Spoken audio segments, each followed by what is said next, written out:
Vamos a hablar de problemas internacionales. Estuvimos hablando de problemas sociales. De ahora en adelante vamos a hablar de problemas internacionales. Y en este caso vamos a hablar de la amenaza nuclear. Vamos a hablar de guerra. Y vamos a hablar de bombas y ese tipo de cosas. ¿Ok? Y quizás un poquito de Venezuela también. Esto es una imagen que conseguí de una bomba atómica. Una bomba atómica, la que se tiró en Hiroshima y Nagasaki, es la que siempre toman como referencia para hablar de lo que es una bomba atómica y la capacidad destructiva que tiene esto. Pero yo quiero presentarles algo. No sé si se ve bien, pero aquí hay un submarino. Y ese submarino está tirando un proyectil. Ese submarino se llama el Tridente II. Le pertenece a Estados Unidos. Tiene la capacidad de transportar 24 misiles, cada uno con entre 8 a 14 cabezas nucleares. Cada misil tiene entre 8 a 14 cabezas nucleares.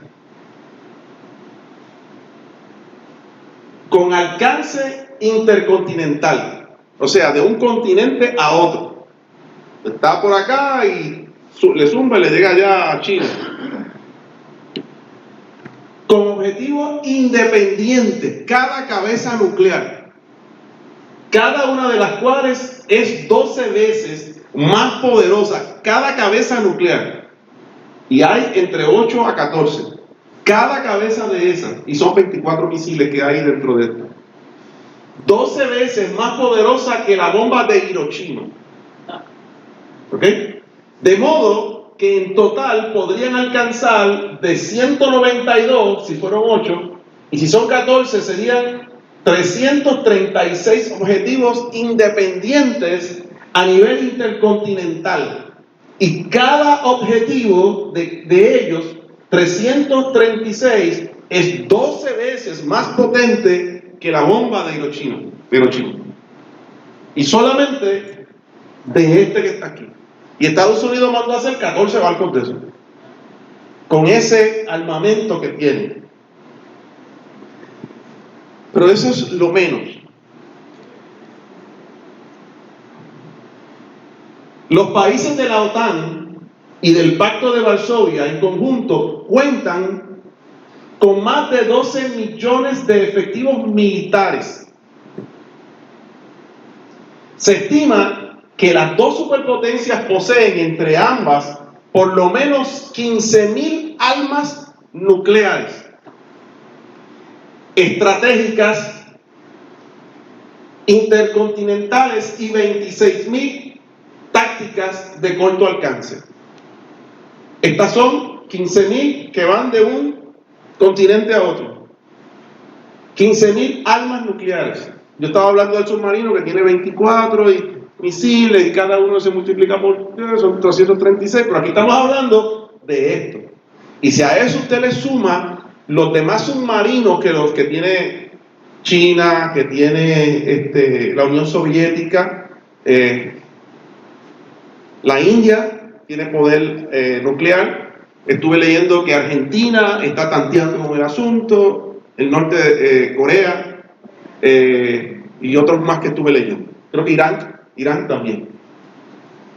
Se considera que estas casi 50.000 cabezas nucleares, que algunos estiman en 60.000, tienen un poder destructivo más de 1 millón de veces superior a la bomba de Hiroshima. Esa es la amenaza que tenemos actualmente en el mundo. Hermano, esto yo lo saqué de un libro que tiene como 30 años de escrito.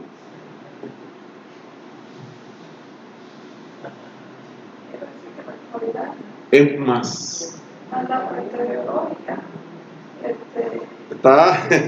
Está la química y está la biológica y está la atómica.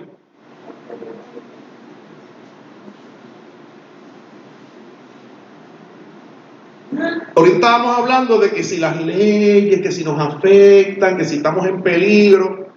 Estoy subiendo el volumen porque ahora estamos hablando de muerte total. Ya no es que si me quieren hablar de la que no ahora es que me van a matar. O sea, no solamente matarme, destruir el mundo entero. Hoy tenemos la capacidad para destruir todo el legado de las civilizaciones pasadas y el delicado equilibrio ecológico de la biosfera. Biosfera es el espacio que hay entre la Tierra y la parte hasta donde llega el oxígeno. Toda esa parte, todo eso se puede destruir, puede desaparecer. Tenemos la capacidad para destruir todo lo que existe. Mediante la radiación que se esparciría por todo el mundo, tenemos el potencial de destruir el equilibrio genético futuro de ahí en adelante. Lo que está en juego es nada más y nada menos que la supervivencia de la raza humana y del planeta completo. Eso es lo que está en juego. Basta con que a alguien se le zafe el dedo y toque un botón y se zafe una bomba y todos los demás países le van a responder. Y ahí se acabó la cosa. Pasamos a la misericordia de Dios. Ya ahí no hay problema con la ley, con el proyecto del Senado, ni nada de eso. Ahí se acabó todo. Se acabó. Dice la Biblia. ¿Alguien me puede leer esto? Con el micrófono, por favor. Dale, Maribel. Acontecerá en lo postrero de los tiempos que será confirmado el monte de la casa de Jehová como cabeza de los montes, y será exaltado sobre los collados, y correrán a él todas las naciones. Y vendrán muchos pueblos, y dirán: venid y subamos al monte de Jehová, a la casa del Dios de Jacob, y nos enseñará sus caminos, y caminaremos por sus sendas, porque de Sión saldrá la ley, y de Jerusalén la palabra de Jehová. Y juzgará entre las naciones, y reprenderá a muchos pueblos, y volverán sus espadas en rejas de arado, y sus lanzas en hoces. No alzarán espada nación contra nación, ni se adiestrarán más para la guerra. ¿Cuántos quisieran ver eso cumplido hoy? Y esto se va a cumplir, pero todavía. Aquí dice que no se van a adiestrar más para la guerra, pero nosotros estamos antes de eso, donde se están adiestrando para la guerra, donde no se ha convertido todavía el arado ¿cómo es? Las espadas no se han convertido en arado y las lanzas no se han convertido en hoces todavía. Seguimos con las armas en la mano. Va a haber un momento en la historia de la raza humana que esto se va a cumplir, pero todavía no es. Estamos hablando del fin de los tiempos y eso todavía no ha llegado. Estamos antes de eso todavía. Hay tres posturas principales que los cristianos adoptan ante el asunto de una guerra nuclear o de las armas nucleares. O ante la guerra. Unos piensan que debemos ser pacifistas absolutos, o sea, el pacifismo absoluto, la teoría de la guerra justa, y número 3, el pacifismo relativo o el pacifismo nuclear. Vamos a ir uno por uno trabajando en ellos. Vamos a hablar del pacifismo absoluto. Es la postura pacífica. Esta postura pacífica fue adoptada por los llamados reformadores radicales del siglo XVI. Y en la actualidad hay una minoría de cristianos, y no solo cristianos, de personas que no son cristianos, que asumen esta postura. O sea, vamos a poner la otra mejilla, no vamos a pelear, no vamos a hacer nada, si me atacan me quedo de brazos cruzados, si atacan a Puerto Rico, pues nos vamos a las cuevas y allí nos quedamos. No vamos a hacer nada. Se basan en el Sermón del Monte, que habla de ser pacificadores, de poner la otra mejilla, de amar a nuestros enemigos, etcétera, etcétera, etcétera. Conocemos esa parte de la Escritura. También utilizan el ejemplo de Jesús, donde la palabra dice, por ejemplo, en Isaías 53:7, angustiado y afligido, no abrió su boca, como cordero fue llevado al matadero, y como oveja delante de sus trasquiladores, enmudeció y no abrió su boca. Y según los que piensan de esta manera, ellos entienden que ante la guerra, nosotros debemos actuar así. Ante la guerra. Pero cuando se escribió esto, no se estaba hablando de guerra. Se estaba hablando de morir por el pecado del ser humano. ¿Okay? Pero hay personas que piensan eso, que eso es una forma de ellos reaccionar ante una guerra. Lo otro sería la tradición de la guerra justa. Ahí es donde hay más personas que están bajo esta sombrilla.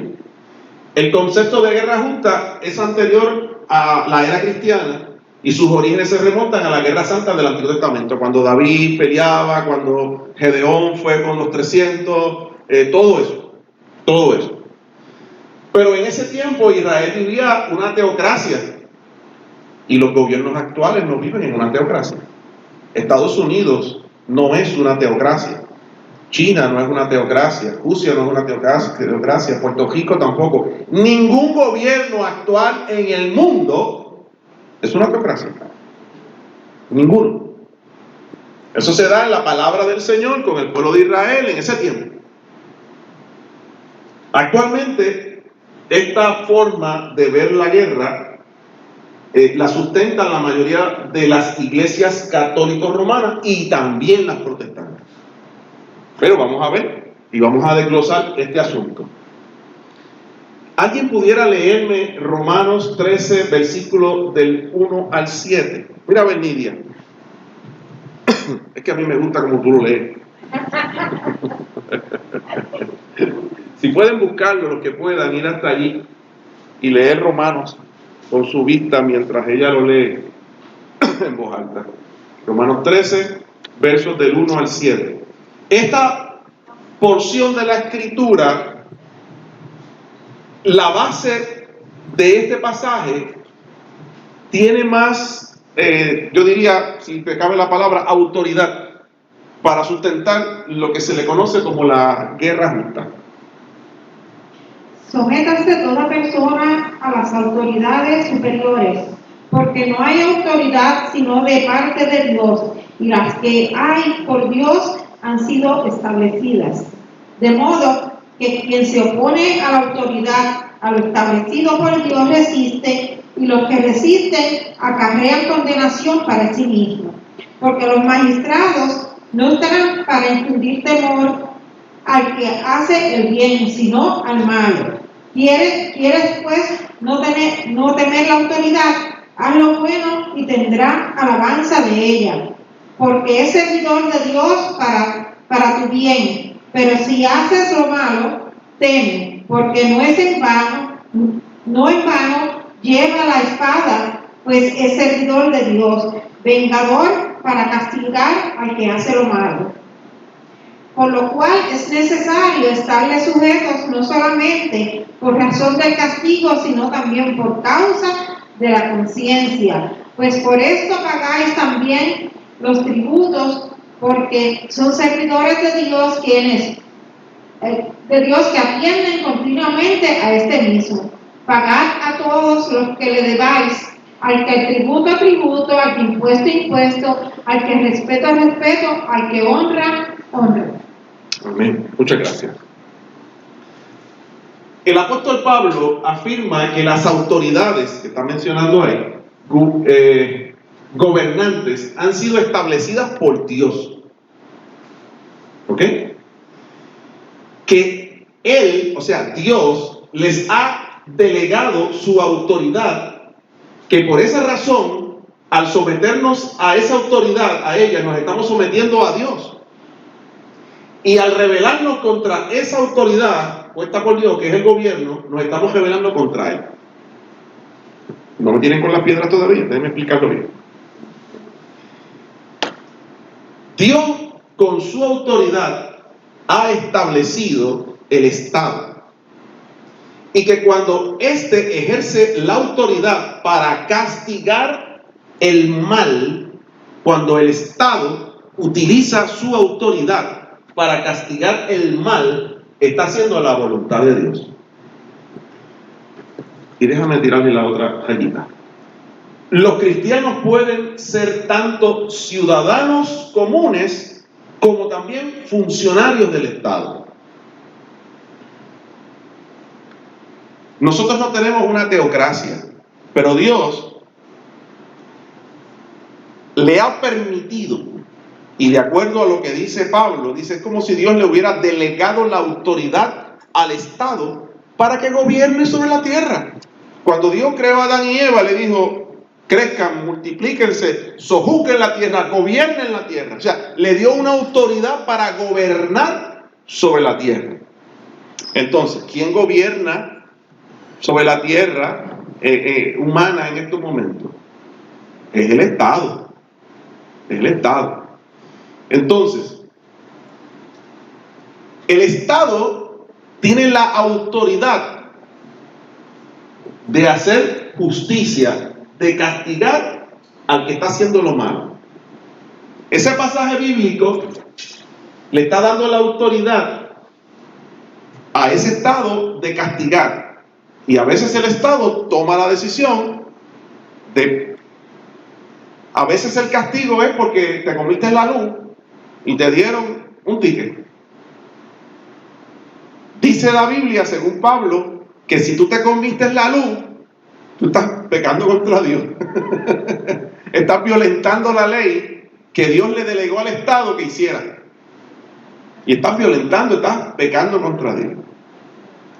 Pero eso es lo más sencillo. Porque el Estado decidió castigar de esa manera. Algunos los castiga metiéndolos presos. Pero hay ocasiones donde el Estado castiga, o no castiga, sino que pone el orden haciendo la guerra. Miren esto.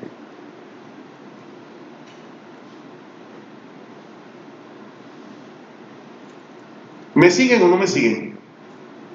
Hay ocasiones donde el Estado va a tener que hacer una guerra para hacer justicia. Y lo voy a explicar más adelante. Esta tradición de la guerra justa, o sea, si hay guerra tiene que ser justa. Si no es justa, no cae dentro de los parámetros de la aprobación de Dios para que se haga una guerra. Dios no le está diciendo al Estado que haga una guerra, porque no es un Estado teocrático, no es Dios. Ellos se supone que usen su mente, su razonamiento, su experiencia. Y si nosotros los cristianos hemos podido entrar al Estado siendo funcionarios de gobierno, algunos están, miren, hay generales del ejército que son cristianos, están allí y son cristianos, le sirven al Señor. Hay gente que toma decisiones que puede hacer desaparecer a un grupo de personas del planeta y son cristianos, le sirven al Señor y están allí. Y son ellos los que tienen el dedo así para hundir y matar a unos cuantos. Y son siervos del Señor. ¿Por qué? Porque son cristianos que trabajan en el Estado. Y cuando trabajan en el Estado, o sea, en el gobierno, y el gobierno tiene que hacer una justicia, qué mejor que sea un cristiano que cuando vaya a hacer justicia esté seguro y se asegura que no se cometa una injusticia en ese momento, sino que se haga lo correcto. Entonces, para que una guerra sea justa, la causa debe ser justa, los medios deben ser controlados y el desenlace se debe predecir o debe ser predecible. Vamos sobre ello. La causa debe ser justa, o sea, si va a haber una guerra, si un país va a atacar a otro o a algún lugar, debe ser una defensa y no una agresión. Yo sabía que tú le ibas a tirar. Vamos a usar el caso de Venezuela. ¿Ok? Vamos a usar el caso de Venezuela. Hace unos años atrás también fue Noriega. Noriega era el de Panamá. Que le cayeron arriba, los agentes se lo llevaron. Todavía está preso. Sí. Los objetivos deben ser lograr la justicia o remediar la injusticia, la protección de los inocentes o la defensa de los derechos humanos. Debe ser emprendida únicamente como último recurso, luego de que todos los esfuerzos de negociación y reconciliación se hayan agotado. Debe ser el último recurso. Se debe hacer una declaración formal precedida por un ultimátum.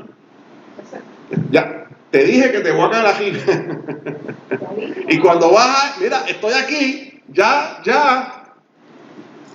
Y que eso sea emitido por una autoridad legítima del que va a atacar, no por un grupo o por individuos, no por un grupito de Puerto Rico o por unos 2 o 3 que... No, es el Estado el que tiene la autoridad y la responsabilidad para hacer eso. No es cualquiera. No es. De acuerdo a lo que estás expresando, yo entiendo que la Biblia dice en uno de los 10 mandamientos: no matarás. Nosotros como individuos tenemos que obedecer ese mandamiento. Amén. Pero el Estado sí tiene la autoridad de poder aplicar la pena de muerte en casos extremos. Exacto. Eso, en el Antiguo Testamento hay muchas partes de la Escritura donde, o sea, la Biblia dice no matarás. Y si se derrama sangre inocente, se metía en un lío. Pero había momentos dados donde Dios le decía al pueblo: yo quiero que tú vayas allá y los piques, o sea, los tales, no perdones a nadie, porque era una teocracia. Y en el caso, por ejemplo, de la tierra prometida, donde estaban los filisteos y demás, allí no era simplemente el estado gobernante que existía el que estaba mal, era todo el mundo. Allí había una pestilencia de pecado donde todo el mundo practicaba el pecado a tutiplén, como en Sodoma y Gomorra, por ejemplo. No era el Estado nada más, era todo el mundo. Era una plaga que había. ¿Y quién cuestiona a Dios en eso? Pero nosotros no estamos bajo una teocracia, como dije ahorita. O sea que yo no puedo, alguien hizo algo malo, me atacó o me dijo 2 o 3 cosas, yo me molesté y ¡pam! Y le metí un tiro. Yo voy a ir preso. Eso se llama, eso no está bien, eso es asesinar. ¿Okay? Pero si yo soy parte del ejército de los Estados Unidos, un ejemplo, y el Estados Unidos como Estado me envía, yo tengo que ejercer mi responsabilidad en esos momentos como parte del Estado al que yo represento. Y en ese sentido, pues es lo que ocurre en la Biblia. En la Biblia, en el Antiguo Testamento, recuerdo y repito, tú no podías matar a nadie, a menos que estuvieras en la guerra. Si estaba en la guerra, entonces sí. Pero si no, inclusive, no podías matar al enemigo si no estabas en la guerra. Tenía que haber una guerra para poder ejercer eso, si no, no, tampoco. Es un asunto, ¿verdad?, medio delicado, pero es la realidad. Cuando Pablo dice, no en vano lleva la espada, pórtate bien, porque para eso está, y es el servidor del Señor.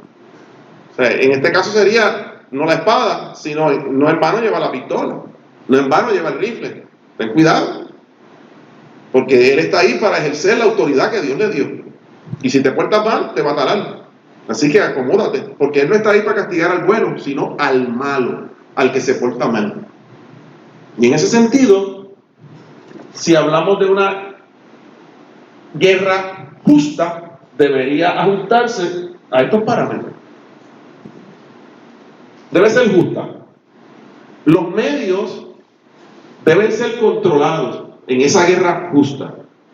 No debe existir violencia desenfrenada o innecesaria. Vamos a atacar, llegamos hay muchas.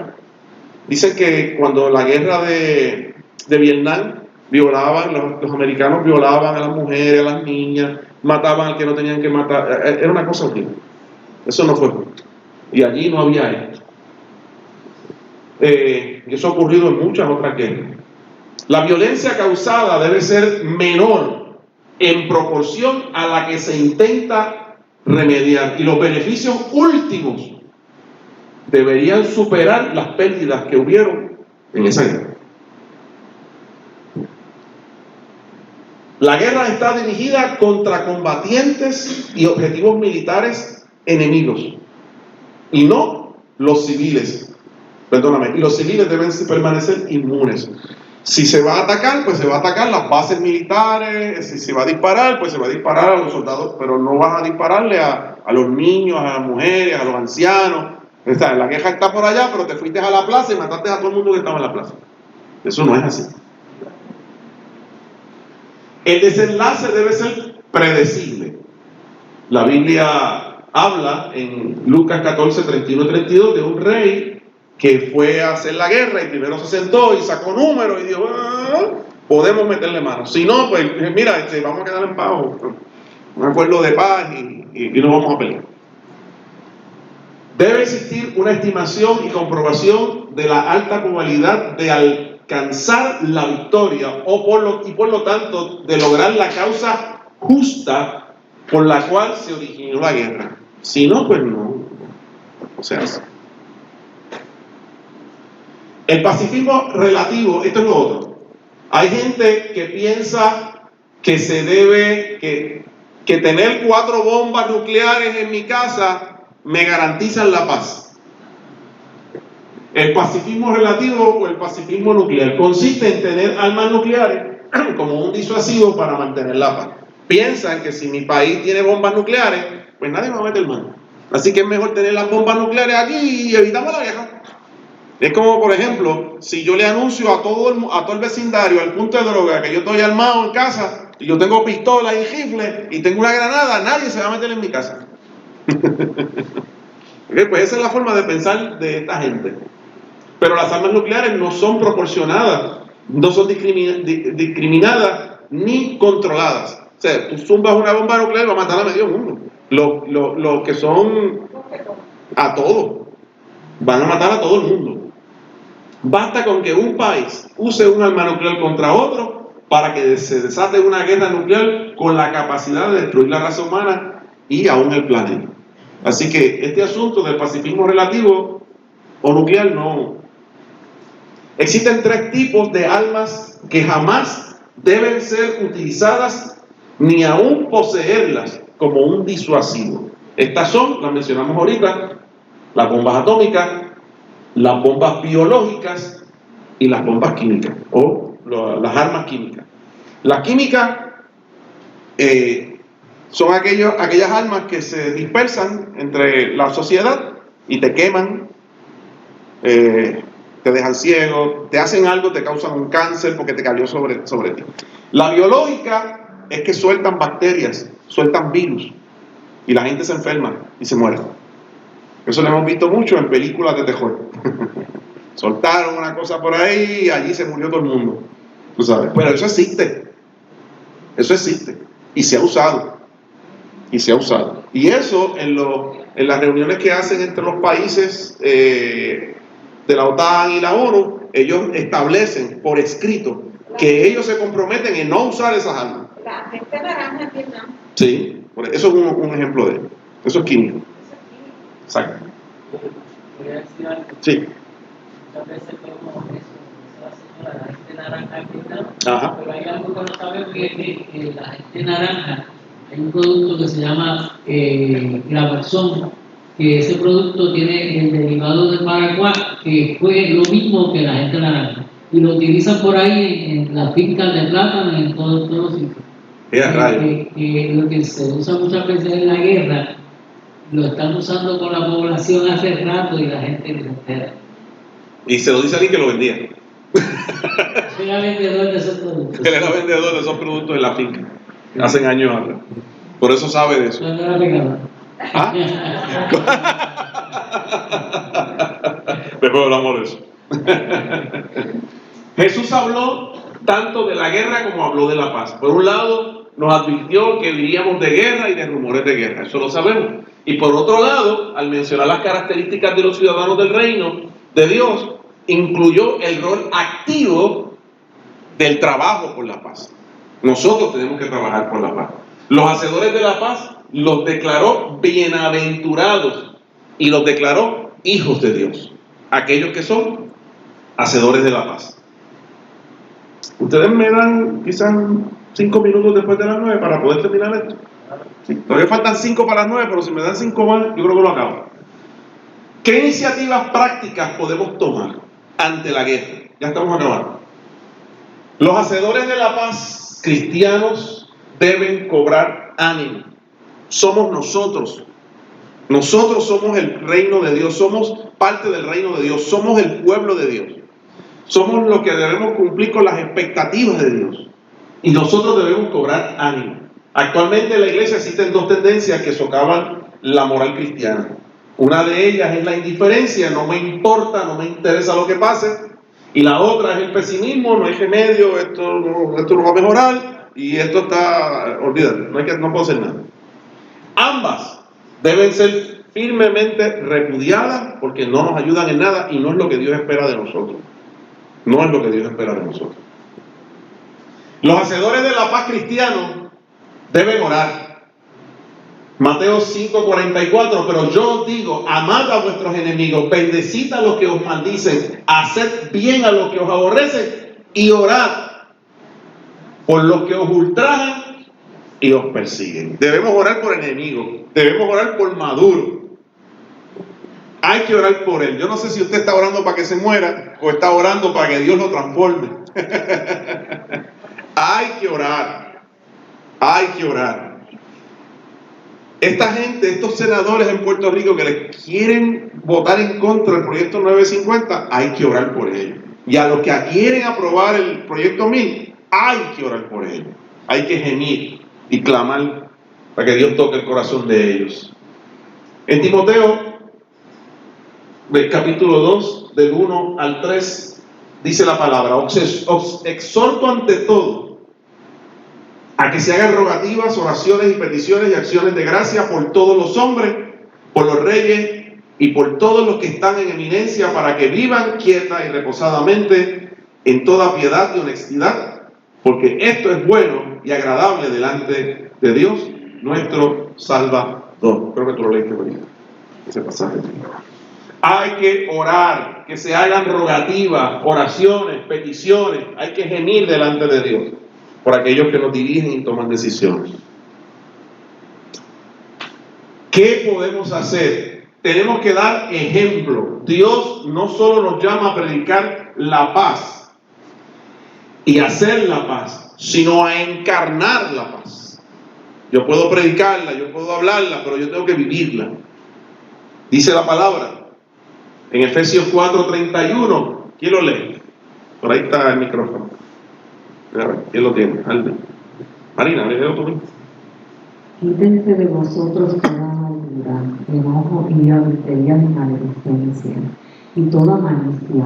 Antes, sed benignos unos con otros, misericordiosos, perdonándoos unos a otros, como Dios también os perdonó a vosotros en Cristo. Nosotros tenemos que encarnar, tenemos que ser una comunidad de paz. Cuando usted se encuentra con un testigo de Jehová, cuando usted se encuentra con alguien que no predica o que tiene una doctrina teológica totalmente diferente a la suya, con su vecino que le hace la vida imposible y a veces usted también se la hace a él, todo eso, tenemos que encarnar la paz, tenemos que vivirla, no tan solamente predicarla, porque Dios espera eso de nosotros. Esto está bueno. La influencia para la paz que puede transmitir la iglesia es inestimable. No podemos estimar porque es de gran valor. La influencia cuando la iglesia proyecta paz, cuando el mundo nos mira a nosotros y se sienten redargüidos por la forma en que vivimos, es inestimable. Eso dice más que 1000 palabras, la forma en que la vivimos. Debemos promover el debate público. Miren, estas cosas son algunas preguntas que yo puse aquí, que encontré, que nos podría ayudar en un momento dado. Hay personas que tienen los medios de comunicación, cristianos que están en la televisión, cristianos que tienen programas de radio, cristianos que pueden escribir libros, cristianos que pueden estar en medio del Estado, del gobierno, que pueden traer eso en medio de una discusión entre presidentes de diferentes naciones. Miren esta pregunta: ¿son aún los arsenales nucleares un factor disuasivo? ¿Realmente el yo tener 300 bombas atómicas, eso hace que nadie me ataque? ¿Es un disuasivo? Y ya todos tienen. Pero entonces esto se trae a la discusión pública, ¿ok? Y uno promueve el debate de estos temas. Pero hoy en día, pues quizás se utilizan estos foros para hablar de que si el pelo largo es pecado, o si las faldas son pecados o no. Y ahí nos quedamos en la discusión pequeña, chiquita. Y hay otras cosas, hermanos, que están acabando con el país y con el planeta completo. ¿Sería más segura la reducción de los arsenales nucleares si se fortalecieran los ejércitos convencionales? O sea, yo fortalezco las armas que no son químicas, las armas que no son biológicas, fortalezco mi arsenal de armas que no son atómicas, y de esa manera entonces puedo minimizar o eliminar las atómicas. Son cosas que se discuten, que se pueden discutir entre naciones, que se puede tirar la bolita a correr, la bolita de humo, para que ellos hablen sobre estos temas y que tomen decisiones. ¿Se podría justificar de algún modo el logro de la defensa nacional a costa de millones de vidas civiles? Justificarse: yo gané la guerra, logré mi objetivo, pero desaparecí el planeta. Destruí la nación completa. Lo logré y nadie vivo, todo el mundo está muerto.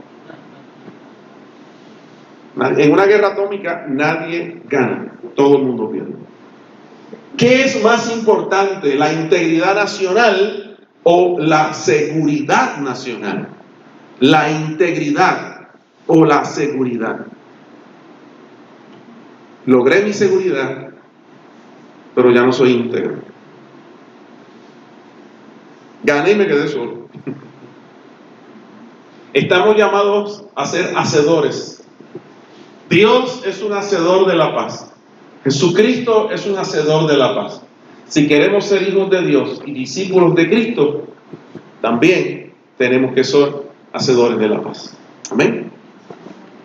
Lo logré. 3 minutos. Gloria a Dios. Espero que el tema de hoy les haya gustado. Hoy terminamos lo que habíamos empezado y cubrimos la parte de la guerra. Próximamente vamos a estar hablando de los problemas ambientales, cómo la iglesia, el cuerpo de Cristo, trabaja con estos asuntos ambientales, y si logro cubrir algo más, pues lo ponemos también. Todo el mundo va a coger agua de lluvia y guardar. Hermanos, nos ponemos en pie. Si alguien no firmó la hoja de asistencia, por favor la firma todo el mundo, para que así conste, porque se va a hacer un certificado de participación. ¿Hay algo que anunciar, Bechi? ¿No? Okay. Hay café allá atrás, veo refresco. Hay bizcocho. Sí, Nidia trajo bizcocho. Pero no lo hice. Está bien, pero lo traíste, eso es importante. Gracias, Dios. Gracias por esta palabra. Gracias, Señor, por este grupo hermoso, Señor, fiel, que está viniendo, Señor, a equiparse y a prepararse en la palabra. Los bendigo en tu nombre, Señor. Y te pido, Señor, que tú bendigas cada iglesia representada en esta noche aquí. Que los cultos, Señor, que restan de esta semana, tu presencia esté en cada iglesia. El Espíritu Santo se manifiesta en cada congregación, Dios mío. Tú haz crecer, Dios mío, cada iglesia, Señor. Los bendigas y que cada iglesia sea sal y luz en el lugar donde tú los pusiste. Bendice a cada pastor, Señor, a cada líder. Llénalos de tu Espíritu Santo, Señor. Y ayúdalos a moverse en tu perfecta voluntad. En el nombre de Jesús. Amén. Dios los bendiga.